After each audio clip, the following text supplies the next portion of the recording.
Hello everyone, can you hear me? Yes. Yeah. So I'll start. Today we are going to discuss about a very life-threatening and a serious complication, and it is one of the dermatological emergencies which we encounter commonly, or one of the most common dermatological emergency in pediatric ICU. So this is Stevens-Johnson syndrome and toxic epidermal necrolysis. So this is basically a rare but potentially life-threatening severe mucocutaneous adverse reactions, which often happen because of the drug allergies or drug reactions. It causes epidermal detachment and mucosal involvement. So mucosal involvement is the most serious part of this disease, and it starts sometimes with the constitutional symptoms. So there are two terms in this disease. There's Stevens-Johnson syndrome and there is toxic epidermal necrolysis. So these are all both part of same spectrum of they are same pathophysiology, and there's a different spectrum. So the TN is the more severe variant, but SJS is a little milder variant. So we'll come to it, and it is kind of a delayed immune reaction. So type 4 hypersensitivity reaction, which involves skin and mucous membrane. And mostly it starts from the central area of the body and gradually involves the trunk and different acral parts and limbs.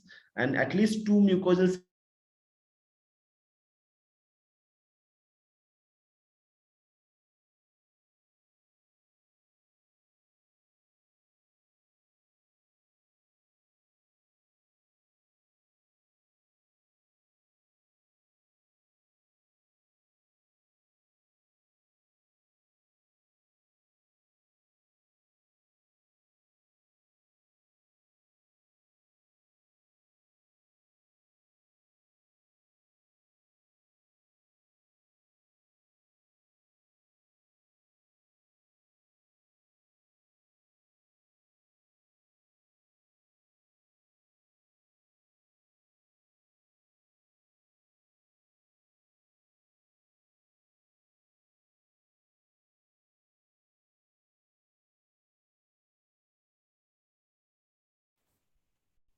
sorry, the power got connection disconnected. So actually, kind of lesions in this spectrum of disease. One is typical, which is seen more commonly in erythema multiforme, and there's atypical lesions, which has two zones. One is the typical one has three zones, like I said, the central blister, then surrounding zone of edema, and then erythematous border. Whereas in this one, there will be a round red area and a border. So this is the atypical target lesion, which is more commonly seen in the SJS-TN variety. And this is the one which is actually later actually starts having blistering and exfoliation. So skin exfoliation and peeling off. And later they coalesce and make a full necrosis of the skin and peeling of the skin in generalized way. So that is leads to the severe complications of SJS-TN spectrum. So now the classification of the disease has happened in this form. So there is something mild variety which is called bullous erythema multiforme, which looks like the typical target lesions, and it starts from the acral parts, from the limbs. So palms, soles are the first which parts which will be involved, and mucosal involvement is classically not there in bullous erythema multiforme. Whenever there is mucosal involvement and they are most likely atypical lesions commonly, then it is called SJS. So SJS is primarily having less than 10% of the body surface area involvement. If the body surface area involvement is 10 to 30%, then we call this SJS-TN intermediate variety. And then when you have more than 30% of the body surface area involved, that is TN. And TN without spots is a variety where you will not have this macular lesions or atypical or typical target lesions. It just starts with the peeling off directly without having those circular lesions. So these are the classification which are currently accepted for this spectrum of diseases. Now coming to the etiology, the most common etiology for SJS-TN is definitely the drug-induced variety. And the infectious variety, also certain infective agents like HIV, HSV, and EBV, and infectious mononucleosis, all these are responsible. Mycoplasma is one of the known infective organisms, but this leads to more of a erythema multiforme variant rather than having a SJS-TN variant. Then there are certain malignancy related SJS variants, and idiopathic also are can be the reason for having SJS and TEN. And drug related idiosyncratic reactions, they are independent of dose, so they are not dose dependent, and it can happen almost like after 3 weeks of exposure to the drug. And if it has happened previously to a person to a certain drug, in that case it can happen very short period, like less than 48 hours also it can happen. If you have been previously having a similar kind of reaction and now again by mistake you have exposed to same drug, then it is a very rapid reaction and it can flare up very fast. Now coming to the common drugs, as we all know, the sulfur drugs are notorious for causing SJS. And the main point which you should remember is whenever you have a patient who has had SJS because of any reason, you should not give sulfur drugs or sulfonamide containing drugs. So mainly the drugs which are commonly used is Septran, sulfadiazine or sulfasalazine. Sulfasalazine is used in rheumatological diseases. Cotrimoxazole we often use as an antibiotic. Sulfadiazine again in dressing of the wound, burn wounds and all these things. So this is very important to remember. And some of the sulfadoxine is used in anti-malarial drugs. So that is very important to know. Then anticonvulsants, carbamazepine is notorious. And before starting carbamazepine for any patient, we are obligated to inform that this is a rare but a possible complication. Similarly, phenytoin is also, I have seen in my career to have SJS reaction with phenytoin. So these are the two which is most commonly seen in my, at least in my practice and my overall experience. I have seen a lot of patients who have had because of the AEDs. Then lamotrigine and barbiturate also can cause this thing. Antivirals like those who are given for antiretroviral disease, HIV, nevirapine, abacavir, these are all can cause. Antibiotics, again, apart from sulfonamides, you can see it with vancomycin, fluoroquinolones, cephalosporins, and amoxicillin or ampicillin, our commonly used aminopenicillin. So any drug that can cause, we should be very careful with it. Then uric acid lowering drugs like allopurinol, which is used in TLS and all, they can also lead to these things. Antitubercular drugs, rifampicin, isoniazid, and ethambutol are first-line drugs. So these first-line drugs also can lead to these complications. NSAIDs also, some of the variants can cause SJS. Now coming to the viruses, like I said before, HSV, HIV, EVB, enterovirus, mumps, Coxsackie virus, these are the common viruses which can lead to mostly erythema multiforme, but they can also lead to SJS. Then bacterial diseases, Mycoplasma pneumoniae, group A hemolytic streptococci, diphtheria, rickettsia, and even typhoid and brucellosis have been reported to cause SJS. Among the fungal infections, dermatophytosis, coccidioidomycosis, and histoplasmosis also are common. Rarely you may say this kind of cases reported with malaria and trichomonosis like protozoal infections. So the pathogenesis, what happens is, basic thing is, these triggering antigens, when they are entering the body, are activating the local tissue dendrocyte cells. So that is in the mucosa, submucosal space. These dendrocyte cells release TNF alpha, which actually causes stimulation of T cells, non-specific T cells. These non-specific T cells actually cause stimulation of specific T cells. So these are drug-specific CD8 T cells, which again release certain enzymes like perforin, granenzyme, and granulysin. So these things cause mucosa, like subepidermal apoptosis. So they cause apoptosis of keratinocyte cells. So what happens? There is a separation between epidermis and subepidermal layer of skin because of the keratinocyte apoptosis. So this is the final pathway. There are multiple mechanisms explained, and so keratinocyte apoptosis is the final mechanism of having this epidermolysis. Okay, so that is the thing. So what are the chronology of events which happen is, first there is a trigger or exposure to a allergen or an antigen. Then there is a period of 0 to 3 weeks where the incubation phase, where the activation or this immune mechanism flares up. And after almost like 2 to 3 weeks, you may have prodromal symptoms just like a UAT, like fever, malaise, weakness, vomiting and all, etc. And then that is followed by initially in classical form, there will be atypical round circle lesions, macular lesions, erythematous lesions all over the body, and slowly they start to desquamate and peel off. So that finally coalesce and large body surface area is involved. As the skin peels off, before the skin peeling off, actually the internal organ mucosa also starts to get denuded, and ulcers form inside the mucosa of the oral cavity, esophagus, genital mucosa, gastric mucosa, intestinal mucosa. But we cannot obviously first appreciate because we cannot see them, and they are often mistaken as other symptoms and other problems. But what happens is when the skin lesions come, then actually they are also identified by different methods. So like if you have GI ulcers or esophageal ulcers, you have to do endoscopy and find out how much is the extent of ulceration. So these are all very important to note. So very important point here to remember is the skin lesions may come after the actually internal organs have had mucosal lesions. So that is very important. And after the skin lesions appear, mostly after 2 to 3 weeks, they start healing, unless you have had complications like infection or superadded bacterial infections.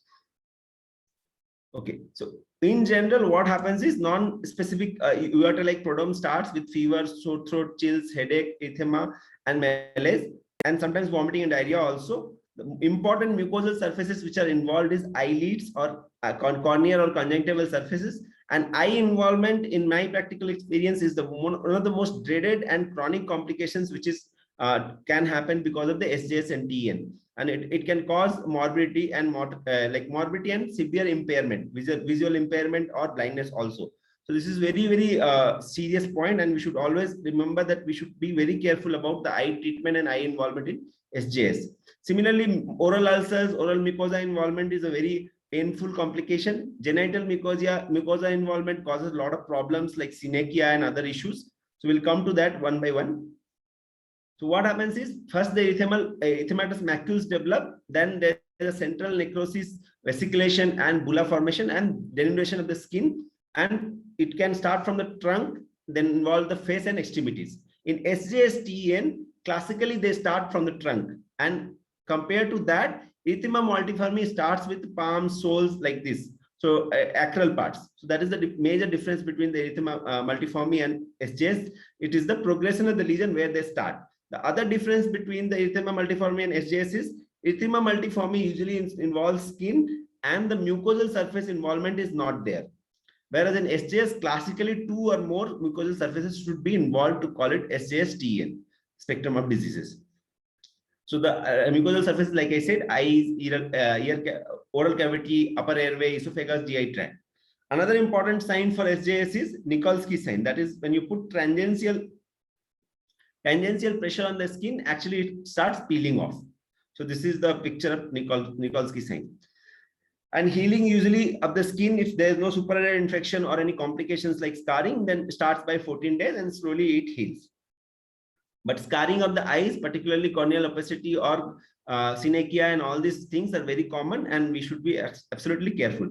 In the acute stage, what happens is because skin is fully denuded and exfoliated, there is a lot of loss of water. Just like burns, you have a lot of water loss, insensitive water loss through the skin, which can lead to dehydration and electrolyte loss and electrolyte imbalances, and even can lead to shock. And because the skin is lost, skin is the largest protective barrier for us.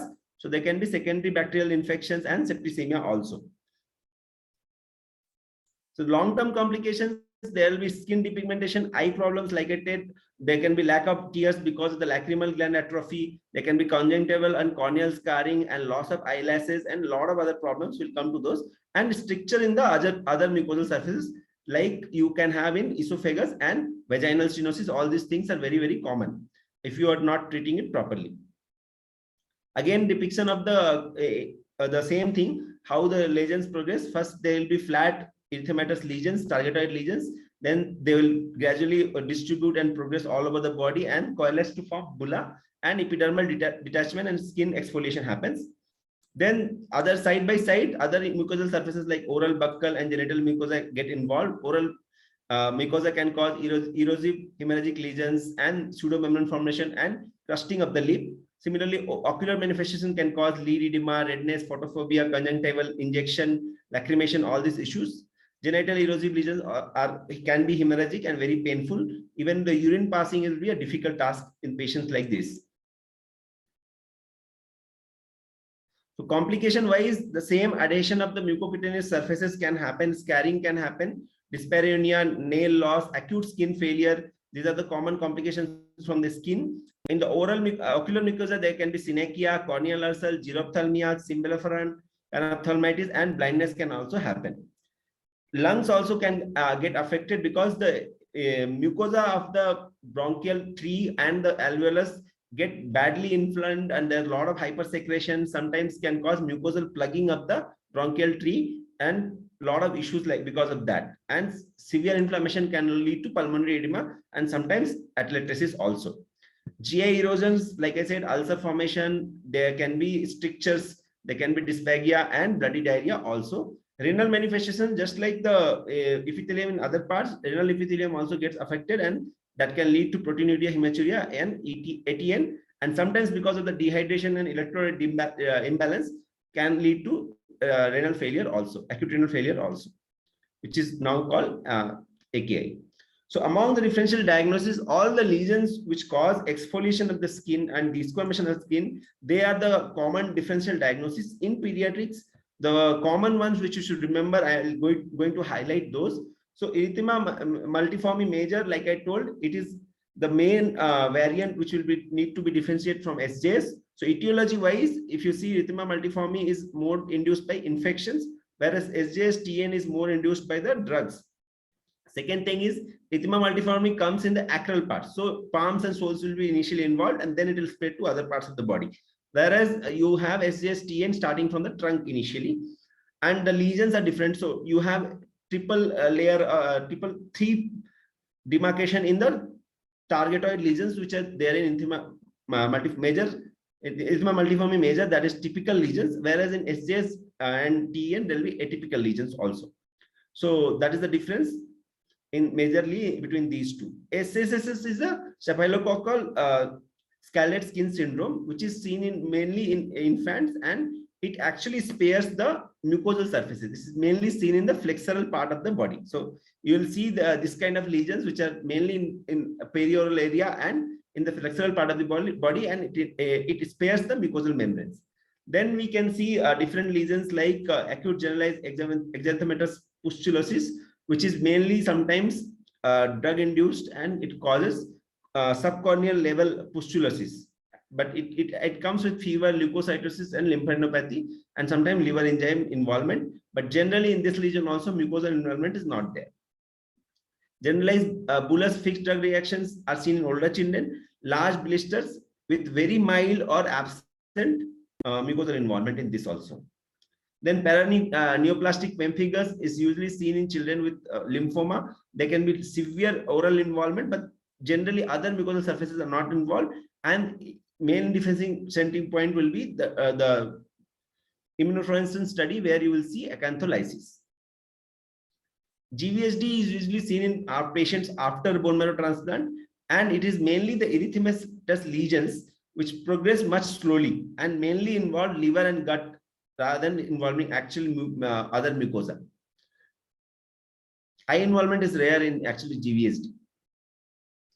So linear IgA bullous disease, this is kind of a bulla formation as compared to like small subepidermal lesions in SJS TN. And again, this can be differentiated from SJS TN by a immunofluorescence study. Bullous SLE, again, it is mainly distributed in the areas exposed to the light, slower progression, and subepidermal blisters. And again, this can be also main differentiating point is the immunofluorescence study to find out the main differences. Okay. So prognosis wise, when you see SJS, the main prognosis depends on the age. The older the age of presentation, the worse prognosis. More surface area involvement is a bad prognostic sign. Visceral involvements in the major organs is again a problem. Then delayed admission, thrombocytopenia and granulocytopenia has been seen in many studies to cause as a poor prognostic marker. Then cause of death in mainly in these patients will be the sepsis. Secondary sepsis because of the loss of skin barrier is the major problem. Then other problems like GI bleeding, GI perforation, and pulmonary embolism because of thrombosis. Sometimes thrombosis can happen because of the severe dehydration and hypercoagulable state in these kind of patients, and then can lead to pulmonary embolism. Mortality rates. So like I said, SJS is less than 10% of body surface area involvement and can lead to a mortality in almost like 1 to 5% of mortality rate, whereas intermediate of SJS TN is actually 10 to 15% mortality rate. When you have TN, which is more than 30% of the surface area involved, that time the mortality goes up to as high as 30 to 40%.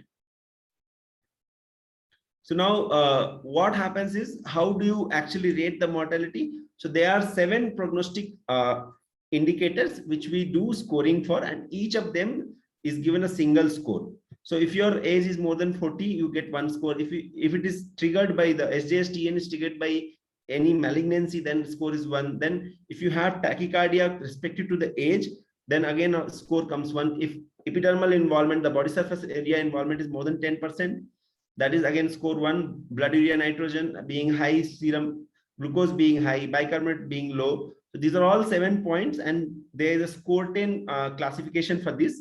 So the more the score, the more the mortality. So if the score is 1, then the mortality is around 3. If you have 2, then 12, then 4 means 58. And if you have all 5 or more than 5, then the mortality goes up to as high as 90%. So it's a very, very life-threatening situation at that time. And usually the scoring is done on day 1 and day 3 of illness. So now major part of the discussion is how to manage a SJS patient in ICU. So most important thing is, when you bring a patient of SJS in ICU, you should be maintaining good isolation. The most important part is to prevent infections, because if you see burns patients and SJS-TN patients are more or less similar kind of skin management. The idea is to do barrier nursing to prevent infections so that they won't deteriorate, because with the infection they can get very easily septic, and they may not manifest the sepsis signs early. They may have late manifestation of sepsis signs. By the time, you won't have time to resuscitate and take control of the infection. So it can lead to high mortality. So best is to treat the SJS-TN patient if you have a burn center or in an ICU where you can separate and isolate the patient. So isolation becomes the most important point in management of SJS-TN patient. As such, treatment remains symptomatic for the initial part, at least when the disease is there and it is not severe, means we should not have any specific medicine as such. And it is mainly the conservative management and taking care of each of the mucosal involvement and different parts. So we'll come to that. So overall management goes around taking a proper history as to what is the inciting drug or event, then assessment of the involvement, extent of involvement, doing certain amount of investigations to get an idea of what kind of organ involvement or what is the severity of the illness, then finally coming to specific treatment measures. So among the history, the most common is what we see in SJS-TN is, we often find the child may be having some kind of epilepsy and maybe taking these drugs like carbamazepine or phenytoin or phenobarbital for some time, and they would suddenly have a reaction like this after a period of time also. It is not like that you have started like 2 years back and 2 years you have not had, means it won't happen after 2 years. It can happen at any point of that time during the exposure to the drug. Similarly, the infections, like I said before, there can be EBV, HSV or HIV exposure. All this infection history we have to take. And symptoms like fever, sore throat because of the mycoplasma pneumonia, we should take all this history. And other conditions like SLE, bone marrow transplantation, this can cause similar kind of illness like GVHD, SLE eruptions, which can mimic these. So to rule out, we should always take the detailed history of all these things. Neoplastic pemphigus again can happen due to malignancy, that also should be ruled out, taking a clear history of malignancy. And similar history in past. So if the similar kind of history has happened in this patient in past, that should be a very important clue to the diagnosis. Then assessment wise, the most important assessment is how much of the skin surface is involved in that is the classical scoring we do through the rule of 9 in burns, and for pediatrics also it applies. Then finally you have to take into account other organ involvement. So you have to assess whether the eyes is involved, and eye involvement assessment is actually a day-to-day routine. Till the patient goes home, every day ophthalmologist should come and at least examine once daily to see the involvement of the cornea, to see the involvement of the your conjunctiva and other subcorneal structures also. So this is very important. And similarly, you should see the other involvement like genital involvement, urinary tract involvement, esophageal involvement. So these are very, very extensively to be evaluated and found out whether they are involved or not, and accordingly the treatment has to be decided. And urine output and the general monitoring of the vitals is very important, so as to ascertain, because of the patient might go into a shock state because of dehydration, or maybe going into similar kind of septic shock state later on. After 3-4 days, usually they go into septic shock if you've not done proper isolation and prevention of infection. So that is one very important aspect of management of your SJS patient. So these vital assessment, skin assessment, eye assessment should be done on daily basis. Investigation wise, like I said, leukopenia and thrombocytopenia are poor markers, so that should be assessed. And again, some patients who may have this episode may go into an anemic state, so anemia again should be assessed, and at least 2 times in a week we should do CBC to find out what is the counts. Then similarly, hyperglycemia, because it's a poor prognostic marker, we regularly check sugars, SGOT-PT involvement to see the involvement of the liver. Then renal functions also should be assessed. Like I said, initial stage because of dehydration and electrolyte imbalance can lead to AKI, and later on sepsis also can cause secondary renal injury to precipitate AKI. So these are all important to monitor.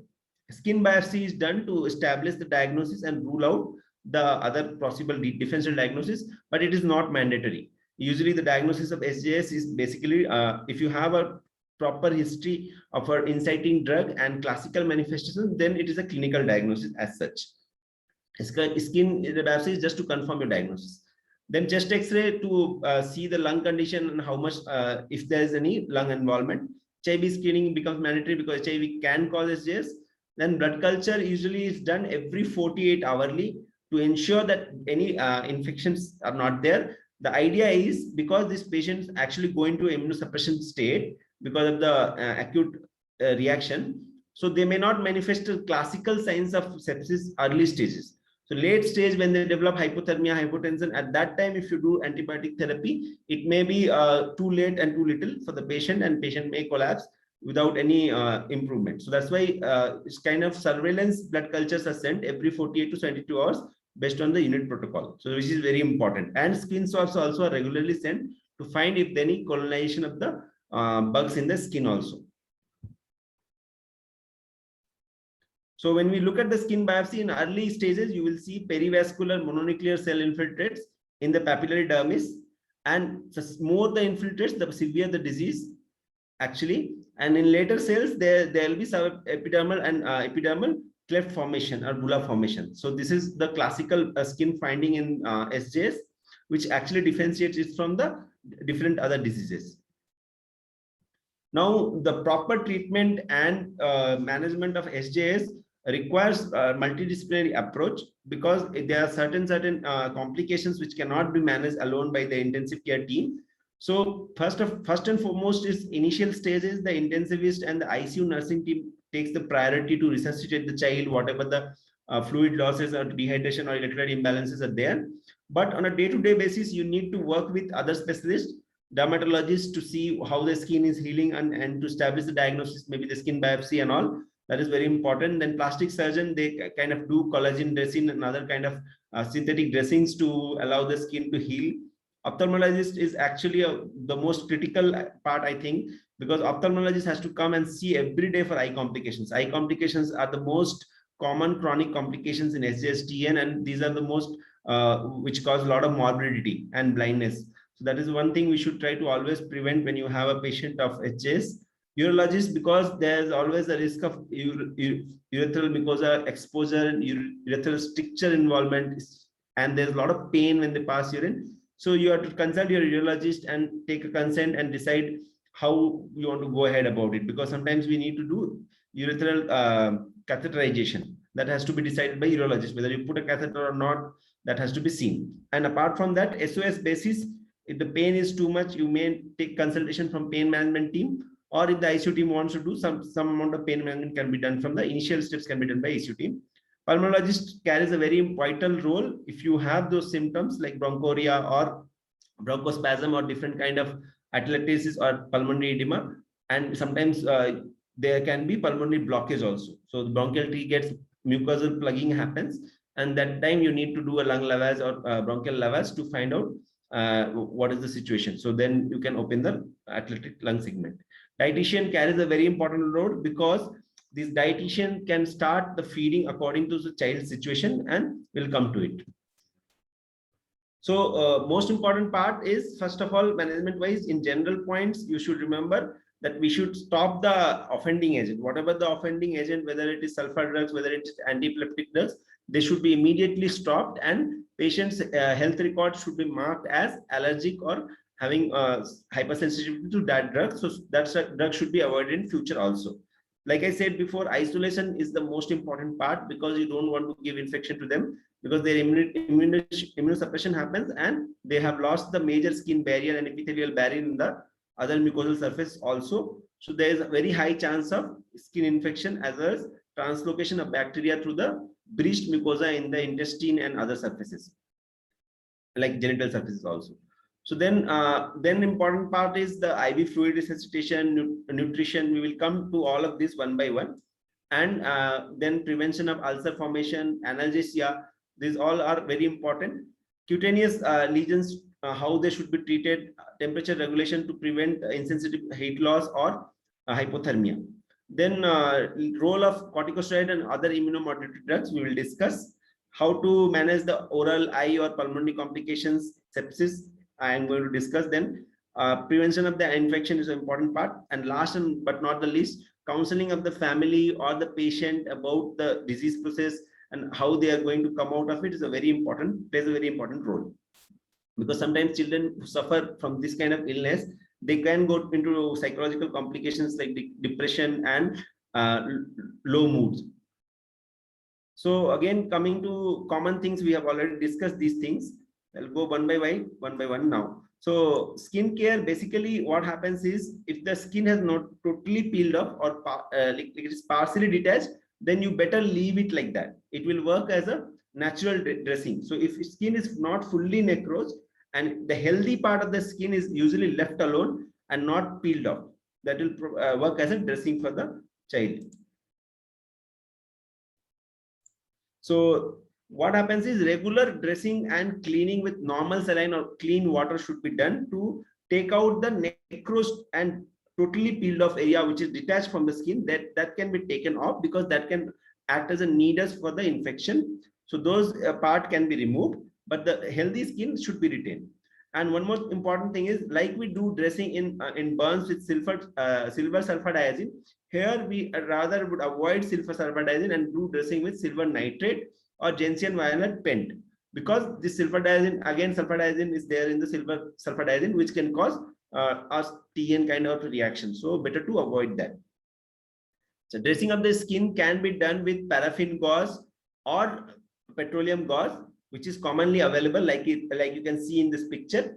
But sometimes if you consult the plastic surgery people, they will do collagen dressing. So collagen dressing is very, very helpful in getting very healthy and rapid growth of epithelium, and it makes the healing process much easier. So I have been blessed to work in the centers where the collagen dressing is available, and we have commonly used it for SJS patients as well as burns patient, and it gives very good result. So it is depending on the availability and the expertise, you can use collagen dressing or other kind of synthetic dressings. One more important thing is because the patient will be lying on the bed for a very, very long time, to prevent bed sores, you should use air bed or water bed and maintain that change in posture. Because if you keep dependent posture for a very long time, then their skin ulcers will start, bed sores will start developing, which is a very important part of management of the skin.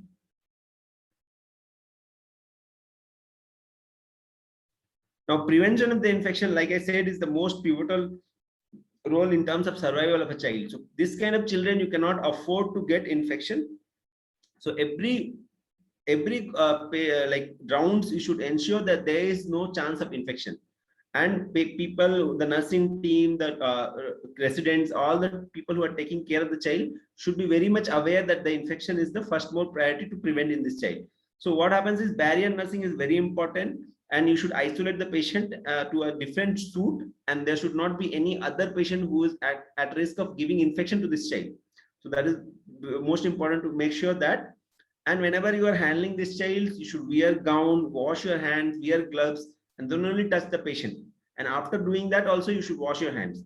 And people should not just enter without any purpose in that room. Only who have to examine should go. Exposure to the people should be less. Those who are actually going to see one patient should be seen by one person only.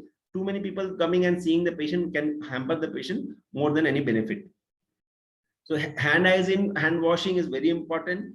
Achha. One more thing is, because their mucosa is already denuded and exposed, putting additional lines like foreign bodies like urinary catheter, IV cannula or central lines is risky. So you should try to manage with as less as number of catheters as possible. So urinary catheter, if child is not having urethral stricture or urethral blockage, then you should avoid urethral catheterization.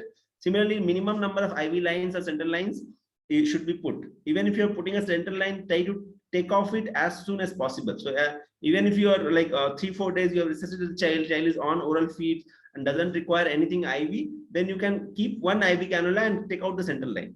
You would have required the central line in initial phase of resuscitation, but later on when you don't need it, you come off it very fast. Don't try to keep any foreign body in the body so that it can be a source of infection. And daily monitoring of source of infection is very important. Like I said, skin should be examined in details every day. Whatever the necrosed tissue or detached tissue should be taken off. And you should be very careful about the signs of septicemia in these patients is slightly different. So I have listed certain criteria. So like I said, there is usually sent surveillance culture every 2 to 3 days and skin swabs. So in that, if the cell count is very high in skin swabs, that is an indicator where you need to be aware of infection. Similarly, hypothermia, altered mental state, or any signs of any specific organ infection, we should start antibiotics early. But as such, in the early stage, without any signs of infection, antibiotics are not required or indicated. But then if you find any signs of infection, you should start antibiotic with wide range of coverage as soon as possible.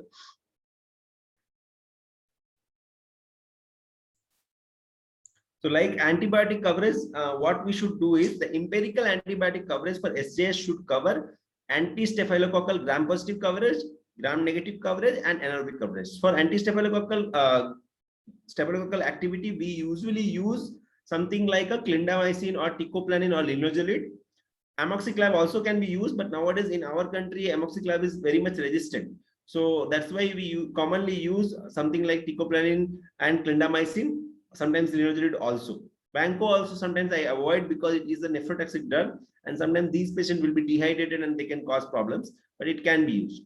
Gram-negative wise, we tend to use piperacillin tazobactam or cefoperazone sulbactam combinations, which actually prevent gram-negative organism from spreading in the body, and anaerobic cover with metronidazole, because whenever there's necrosed tissue in that, anaerobic organisms tend to grow. So these three wide spectrum antibiotics should be started. And as the patient improves over a period of 7 to 10 days, it should be stopped as soon as possible. Coming to the acute management in the sense of fluid and electrolyte management. So more or less the management principle for fluid and electrolyte imbalance goes side by side like a burn patient. So how you assess burn exposure and you decide the fluid accordingly, according to the Parkland formula. Similar formula can be applied. But in TN, you try to like give around 75% of fluid what will be required for a burn patient. So 4 into the body weight into the body surface area involved, that will be the total fluid, additional fluid apart from the maintenance fluid which will be required in a burns patient. So you make a 75% of that. 3/4 of that amount actually you can give to the patient who are having SJS. So that is how we determine fluid, and the additional fluid which is being given, the first 8 hours you give the 50% and rest 50% is given in next 16 hours, just like burn. And after the first 24 hours, this once the additional fluid is finished, then based on day-to-day intake output, you decide how much fluid you want to give based on the lung involvement, based on the urine output, and all these dehydration signs will make you decide how much fluid you want to give. But generally maintenance fluid plus some surplus fluid is given to avoid any dehydration till first 48 hours. After that, you just maintain the normal fluid balance. Okay, so like I said, this fluid resuscitation is very important to prevent dehydration and perirenal AKI. But over fluid resuscitation can cause pulmonary edema also. So we should be very careful about it.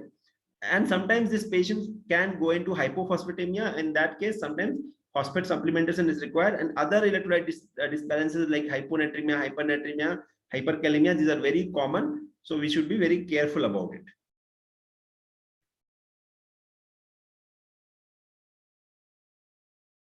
Okay.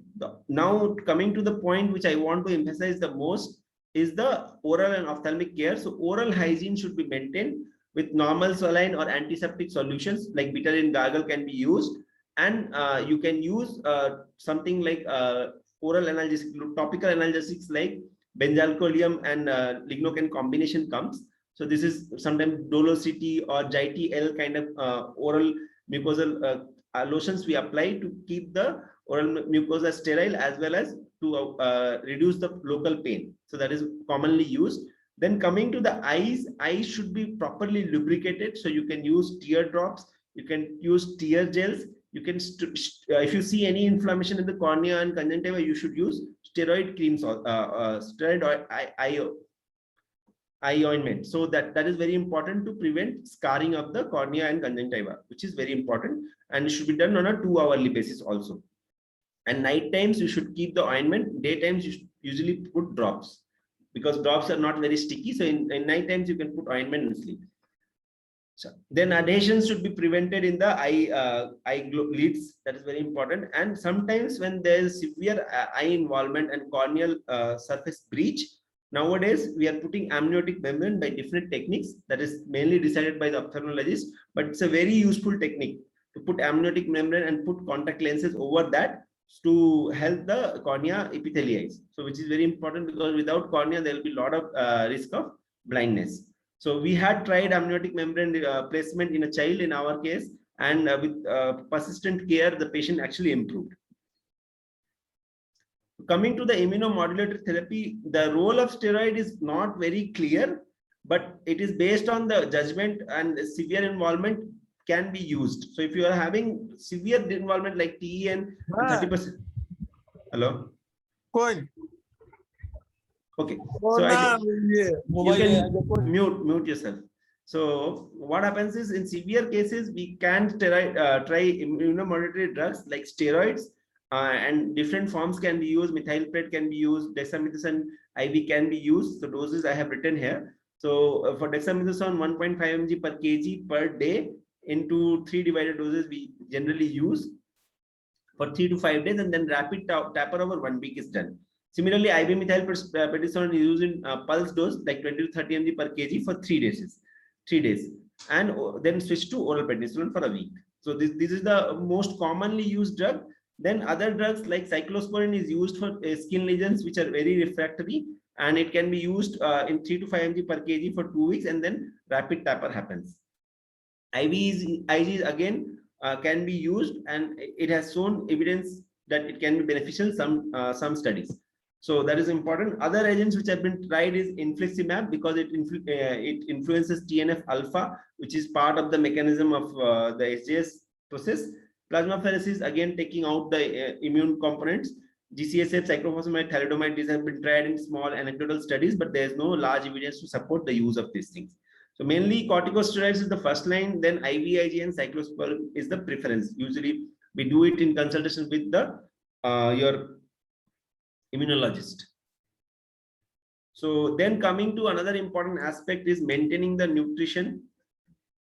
So nutrition is maintained depending on the patient's involvement of the GI mucosa. If the patient is able to take oral liquid diet, that is good, because early stages of the SJS, when the oral mucosa is inflamed, it's very difficult to swallow food, solid food. So sometimes soups and juices can be given if the mucosal is not that painful, but most of the times you will find that the child will not be able to take it orally, and you have to resort to putting a nasogastric tube to start enteral feeds. Sometimes nasogastric feed also is not tolerated because of the severe GI mucosa involvement, and that time you have to resort to TPN. But TPN, again, it can be a blessing and it can be a curse also, depending on how you follow the sepsis protocols, because TPN has a very high risk of getting sepsis and infections. So it is a very risky thing. So we usually try to manage as much as possible on nasogastric feeds by simple fluids, and like animal formula also can be tried to as much as possible to adjust with the nasogastric feeds. Okay, with the slow recovery of the oral mucosa, we can switch on to oral feeding as the patient improves. Okay. So at least we should give around 30 to 35 kilocalories per kg per day, and 1 to 2 grams per kg of protein to prevent catabolism and negative protein balance so that the skin gets enough nutrition to get healed. Now, the take-home message is basically you need to have a multidisciplinary approach, realize the importance of ophthalmic care, realize the importance of genitourinary care and other surface mucosal surface involvement, maintain strict aseptic precautions, do allow your patient to have a barrier nursing and isolation, anticipation of management and management of the other complications like dehydration, sepsis, electrolyte imbalance is very important. And similarly, lung involvement has to be detected early, and you can do some amount of hydration to prevent this bronchoria and bronchus mucosal plugging. This is very important. Again, I will emphasize the role of early ophthalmological consultation. In my opinion, ophthalmologist should come every day and see the child every day. And you should actually be very much careful about how much of the mucosal cornea and conjunctiva is getting involved. And sometimes they do split like lamp examination to see the subcorneal surfaces and lens and everything. So that is very important. And the immunologist, when you have a severe involvement, you can consult with the immunologist to decide whether what kind of immunomodulated drugs you want to use. It is actually it depends on the financial condition of the patient also, because IVIG is very expensive and steroid is very easy to start, but then again steroid in some studies has been found to increase the risk of infection. What is the bottom line about steroid is you start it early, there is lesser chance of risk of infection and more efficacy if you start the steroid within 1 week. But if you start after 1 week, the risk of infection is much more and the disease process is already progressed to a state where steroid may not act. So early steroid is the dictum. For that you need to consult with the immunologist, and your dermatologist will guide you. And other part is like the pain management, the anxiety management, the counseling, the phototherapy, and these are the other parts of management of SJS. So I'll end the talk now. If you have any questions, I'll be happy to take this. I think there was one question, but it has already been asked by you in your talk on antibiotic regime. Question is by Dr. Subhanshu Kar, who is asking about antibiotic regime which need to be started for SGS. And I think you have already answered that question in the last couple of slides. Very well presented, Dr. Sanjeev. It was a very elaborate, very necessary presentation. Dr. Kar wants to ask another question, I believe. Yeah, Dr. Kar, you can please proceed.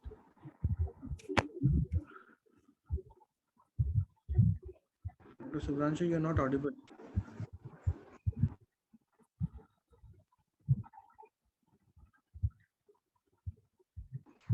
Subhanshu, you can type your question. Your voice is not audible for some reason.